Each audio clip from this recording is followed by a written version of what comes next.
হেই বন্ধুরা, আজ আমি হাজির হয়েছি 2025 সালে মুক্তিপ্রাপ্ত একটি American superhero movie captain America 4 মানে captain America brave new world নিয়ে, যেটি এমসিইউ মানে মার্ভেল সিনেম্যাটিক ইউনিভার্সের পুরো সিরিজের 35 নাম্বার কাহিনী।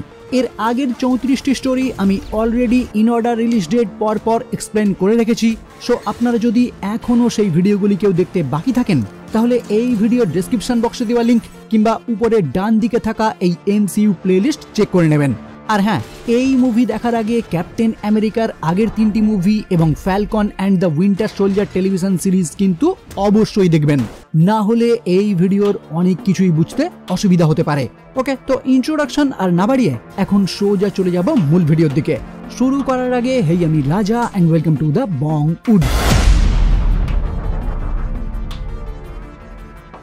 শুরুতেই আমরা দেখতে পাই জেনারেল থেডিয়াস রস বর্তমান টাইমে আমেরিকা যুক্তরাষ্ট্রের নতুন রাষ্ট্রপতি হিসাবে নির্বাচিত হয়েছে। এবার এখানে আর নিশ্চয়ই আপনাদের মনে করিয়ে দিতে হবে না কে এই থেডিয়াস রস।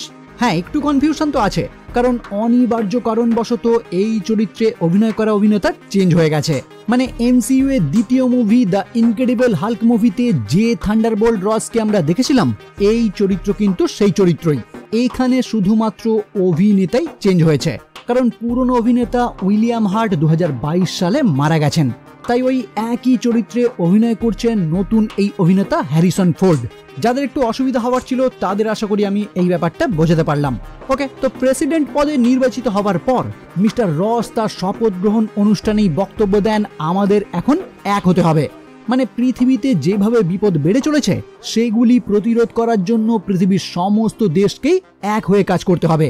কিন্তু মিস্টার রসের ইতিহাস যেহেতু খুব একটা ভালো না, তাই তার এই একসঙ্গে কাজ করার বক্তব্য অনেকের কাছে শুধুমাত্রই কথার কথা বলে মনে হয়। সে যাই হোক, এখান থেকে সিন শিফট হয় 5 মাস পর, যেখানে আমরা দেখতে পাই আমাদের নতুন ক্যাপ্টেন আমেরিকা মানে স্যাম উইলসন এবং নতুন ফ্যালকন মানে জ্যাকুইন টরেস দুজন মিলে মেক্সিকোতে উপস্থিত হয়েছে একটি মিশন কমপ্লিট করতে। আচ্ছা, এখানে জানিয়ে রাখি, মুভিতে পলিটিক্যাল প্লট বহু রয়েছে, তাই স্টোরিও বারবার ঘুরিয়ে পেঁচিয়ে দেখানো হয়েছে। কিন্তু আমি আপনাদের বোঝার সুবিধার্থে একদমই সোজাভাবে বর্ণনা করব, যেটা হয়তো মুভির সঙ্গে সিন বাই সিন নাও মিলতে পারে। যারা আমার এক্সপ্লেনেশন সবসময় দেখে থাকেন তারা আশা করি এটা আগে ভাগেই জানেন। ওকে, তো গল্প একটু অন্যভাবে শুরু করা যাক। ইটার্নাল মুভির সেই সেলেস্টিয়ালের কথা নিশ্চয়ই আপনাদের মনে আছে, মানে যাকে ইটার্নালসরা সম্পূর্ণ উদয় হওয়ার আগেই জমিয়ে দিয়েছিল। হ্যাঁ, ওই সেলেস্টিয়ালে জমে যাওয়া বডিকে কেন্দ্র করেই এই মুভির প্লট। কারণ এতদিনে পৃথিবীর প্রায় সমস্ত বড় বড় দেশই জেনে গেছে সেলেস্টিয়ালের ওই বডিতে রয়েছে অ্যাডামেন্টিয়াম নামক একটি অতি মূল্যবান ধাতু, যেটা ভাইব্রেনিয়ামের থেকেও শক্তিশালী এবং একদমই বিরল। যে কারণেই পৃথিবীর বড় বড় সমস্ত দেশই চেষ্টা করতে শুরু করে ওই ধাতু হাতিয়ে নেওয়ার, যাতে সামরিক ক্ষেত্রে বিভিন্নভাবে ওই ধাতু তারা ব্যবহার করতে পারে। কিন্তু মিস্টার রস বুঝতে পারে এইভাবে চললে বড় বড় দেশের মধ্যে যুদ্ধ লেগে যাবে, যে কারণেই সে সমস্ত দেশকে একটি মিটিংয়ে একত্রিত হওয়ার প্রস্তাব দেয়, যেখানে তিনি সমস্ত দেশকে জানাবেন সেলেস্টিয়ালের বডিতে থাকা ওই অতি মূল্যবান ধাতু সমস্ত দেশ একত্রে মিলে খনন করবে এবং পরবর্তীতে সমানভাবে সেটা সমস্ত দেশেই ভাগ করে দেয়া হবে। তাহলেই আর কোনো দেশের বিরুদ্ধে ঝামেলা সৃষ্টি হবে না। কিন্তু এই মিটিং এর আগেই জাপানের কাছে থাকা অ্যাডামেন্টিয়ামের একটি স্যাম্পেল সার্পেন্ট সোসাইটি নামক একটি গোষ্ঠী চুরি করে নেয়। এবার এখানে অনেকেই ভাববেন যে জাপানের কাছে অ্যাডামেন্টিয়ামের স্যাম্পেল কোথা থেকে এলো।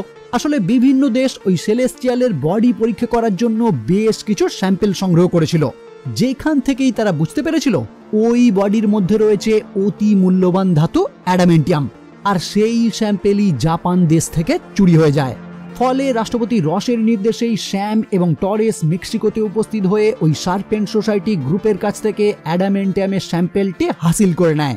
কিন্তু দুর্ভাগ্যের বিষয়, ওই গ্রুপের লিডার সাইডউইন্ডার স্যামের হাত থেকে পালিয়ে যায়। তাই এই মুহূর্তে স্যামের আর জানা হয় না ওই স্যাম্পেল তারা কার কথায় চুরি করেছিল। এবার এই মিশন কমপ্লিট হওয়ার পর টরেস যখন স্যামকে জানায় সে এখন থেকে সমস্ত মিশনেই তাকে এইভাবে সঙ্গ দেবে, তখন স্যাম তাকে জানায় সে এখনো পুরোপুরি প্রশিক্ষিত না, তাই তার এখন পর্যাপ্ত ট্রেনিং এর প্রয়োজন, যেটার জন্যই স্যাম টরেসকে নিয়ে উপস্থিত হয় আইজিয়া ব্র্যাডলির কাছে। এখানে এই চরিত্রের সঙ্গেও নিশ্চয়ই আর নতুন করে পরিচয় করিয়ে দিতে হবে না, কারণ Falcon and the winter soldier television series থেকে এই সুপার সোলজারের সঙ্গেও আমরা অলরেডি পরিচিত। তো টরেসকে আইজিয়ার কাছে ট্রেনিং দিতে নিয়ে আসার পরেই প্রেসিডেন্ট রস স্যাম এবং টরেসকে ইনভাইট করে সেই স্পেশাল মিটিংয়ে উপস্থিত থাকার জন্য, যেখানেই প্রেসিডেন্ট বাকি সমস্ত দেশের উদ্দেশ্যে এক হয়ে কাজ করার জন্য আহ্বান জানাবে।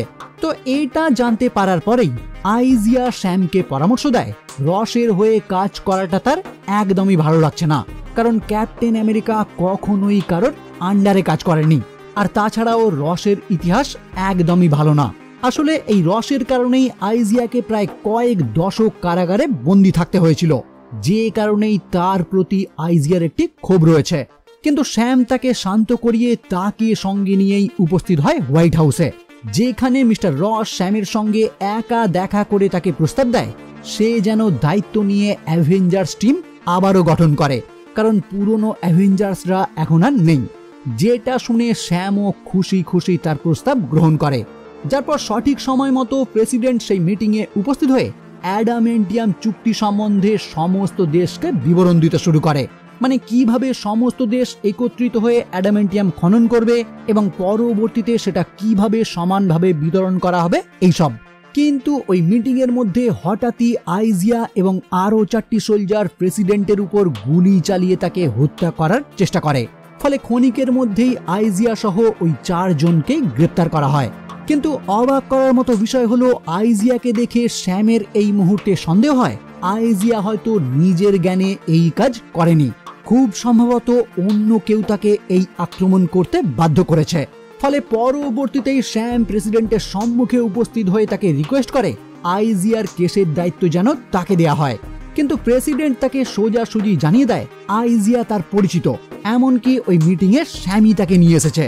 তাই স্যামের কোনো কথা না শুনে প্রেসিডেন্ট ওই কেসের দায়িত্ব দেয় রুথ ব্যাট সেরাফ নামক একটি লেডি অফিসারকে, যে একজন প্রাক্তন ব্ল্যাক উইডো।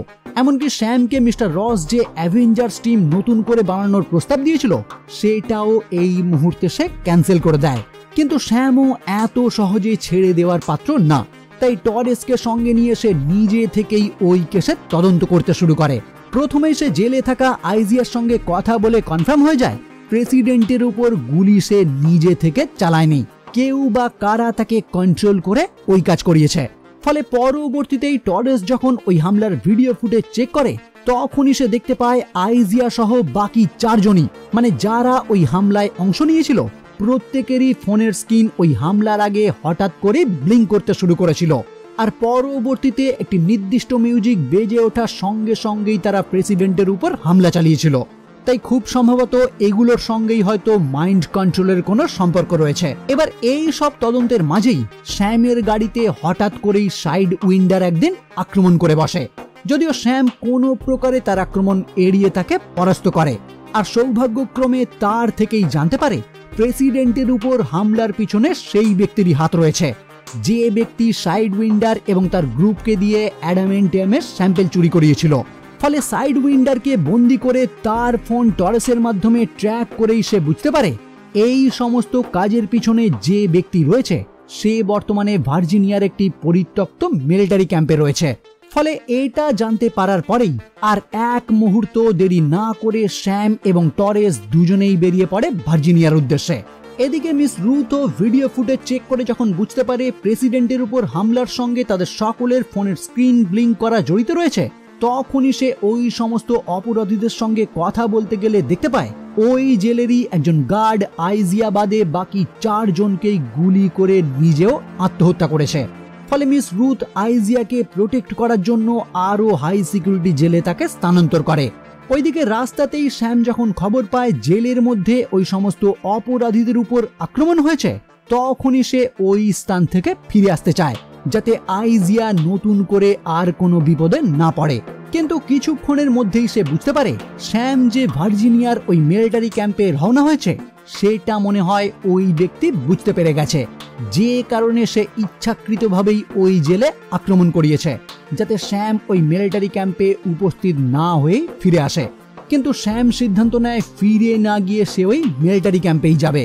এইদিকে দেখা যায় হোয়াইট হাউসে প্রেসিডেন্টের উপর আক্রমণ হওয়ার পর পৃথিবীর সমস্ত দেশই এখন অ্যাডামেন্টিয়াম চুক্তি থেকে মুখ ফিরিয়ে নেয়। যদিও মিস্টার রস বিভিন্ন দেশের রাষ্ট্রনেতাদের সঙ্গে কথা বলে তাদেরকে আবারও রাজি করায়, কিন্তু জাপানের প্রধানমন্ত্রী এই চুক্তিতে আর কোনোভাবেই রাজি হয় না। ফলে মিস্টার রস তার সঙ্গে ফেস টু ফেস কথা বলার জন্য সোজা রওনা হয় টোকিওর উদ্দেশ্যে। কিন্তু যাত্রাপথেই প্রেসিডেন্টকে কল করে বসে সেই ব্যক্তি, যে ব্যক্তি প্রেসিডেন্টের উপর হামলা করিয়েছিল।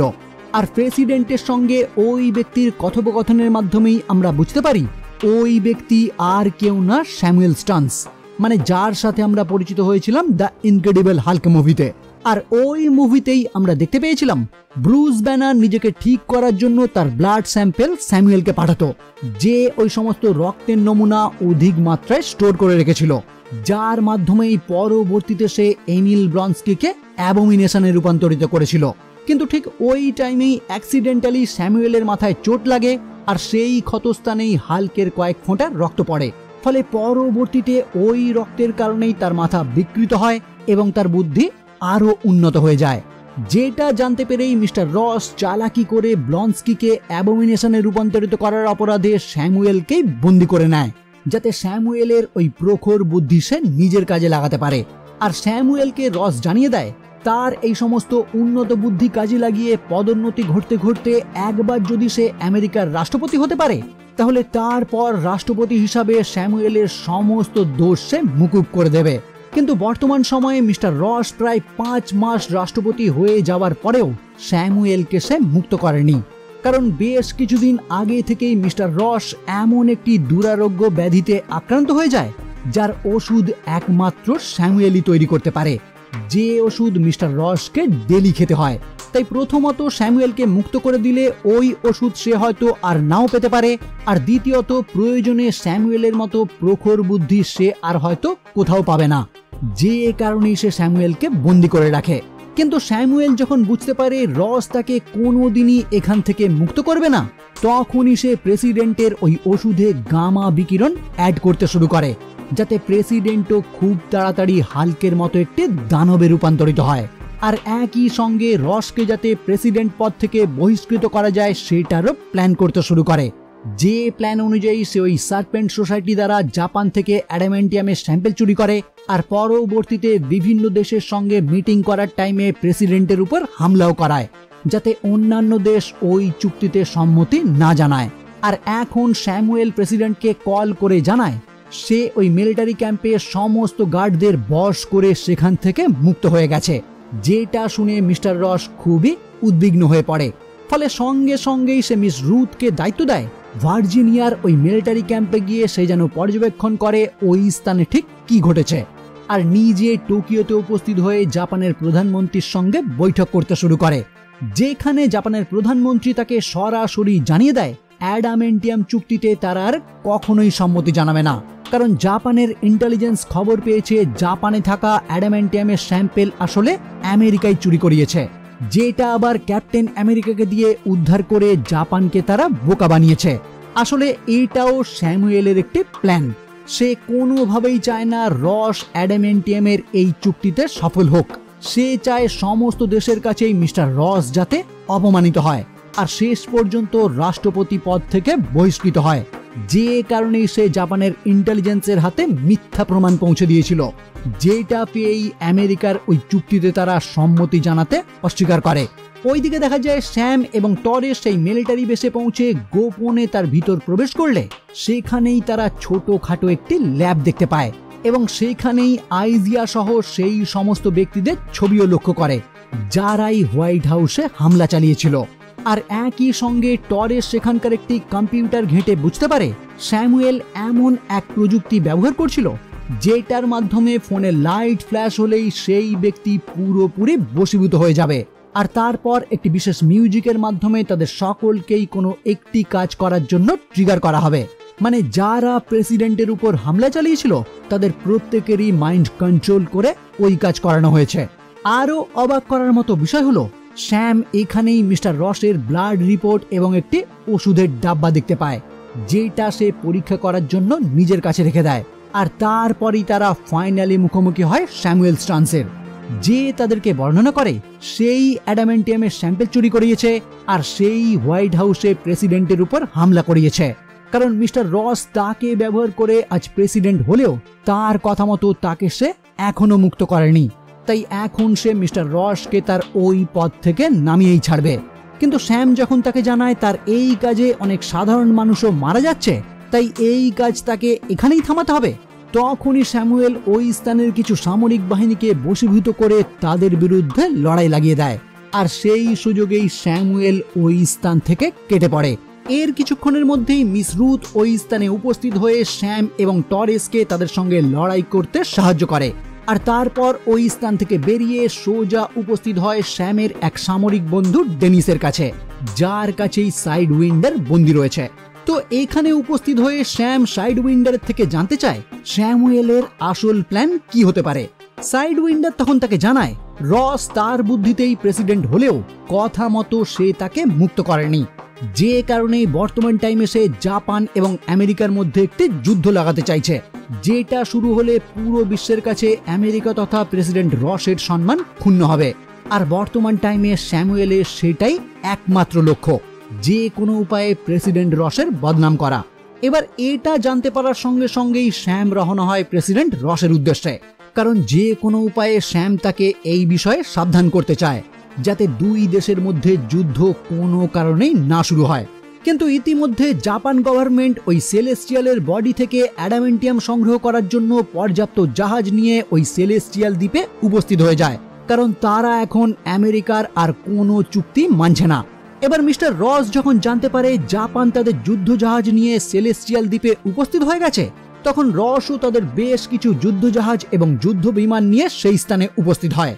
যদিও সঠিক টাইমে স্যাম ওই স্থানে উপস্থিত হয়ে প্রেসিডেন্টের সঙ্গে দেখা করে তাকে বোঝায় এই সমস্ত কিছুই স্যামুয়েলের একটি প্ল্যান। সে রসের থেকে বদলা নেওয়ার জন্য দুই দেশের মধ্যে যুদ্ধ লাগাতে চাইছে, তাই প্রেসিডেন্ট যেন সেই ফাঁদে পা না দেয়। ফলে প্রেসিডেন্টও সমস্তটা বুঝতে পেরে আক্রমণের আর কোনো অর্ডার দেয় না। কিন্তু এরপরেও হঠাৎই আমেরিকান দুই ফাইটার জেট জাপান ওয়ারশিপের উপর আক্রমণ করে বসে, কারণ ওই দুই ফাইটার জেটের পাইলটকেও স্যামুয়েল বস করে নিয়েছিল। এবার জাপান ওয়ারশিপে হামলা হতেই তারাও বেশ কিছু ফাইটার জেট প্রেরণ করে আমেরিকার বিরুদ্ধে হামলা করার জন্য। কিন্তু যুদ্ধ শুরু হওয়ার আগেই স্যাম এবং টরেস তাদের ফ্লাইং শুট ব্যবহার করে আমেরিকান সেই দুই ফাইটার জেটকে ধ্বংস করে দেয়, যাতে টরেসও গুরুতরভাবে আহত হয়ে পড়ে। কিন্তু দুই দেশের মধ্যে শুরু হতে যাওয়া একটি যুদ্ধ তাৎক্ষণিকভাবে বন্ধ হয়ে যায়। যদিও এই সবের মধ্যেই আমরা দেখতে পাই মিস্টার রস অতিরিক্ত টেনশনে অসুস্থ হয়ে পড়তে শুরু করে, যেটা কিন্তু স্যামুয়েলের দেওয়া সেই ওষুধের কারণে।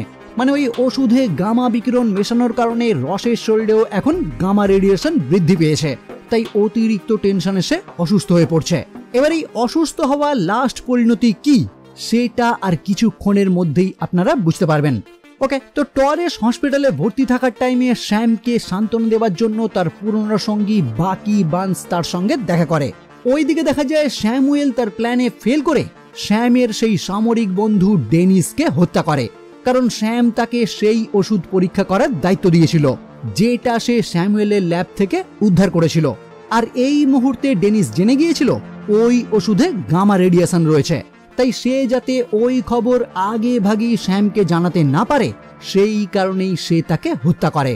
আর তারপর নিজেই স্যামের সম্মুখে উপস্থিত হয়ে আত্মসমর্পণ করে। যদিও এখানে স্যাম তাকে জানায়, আমি জানি মিস্টার রসকে তুমি হত্যা করতে চাও না, তুমি চাও সবার চোখে তাকে অপমানিত করতে, কিন্তু দুই দেশের মধ্যে যুদ্ধ লাগানোর ব্যাপারটা আমার কাছে এখনো পরিষ্কার না। দুই দেশের মধ্যে যুদ্ধ লাগিয়ে তুমি নিশ্চয়ই অন্য কিছু হাসিল করতে চাইছিলে।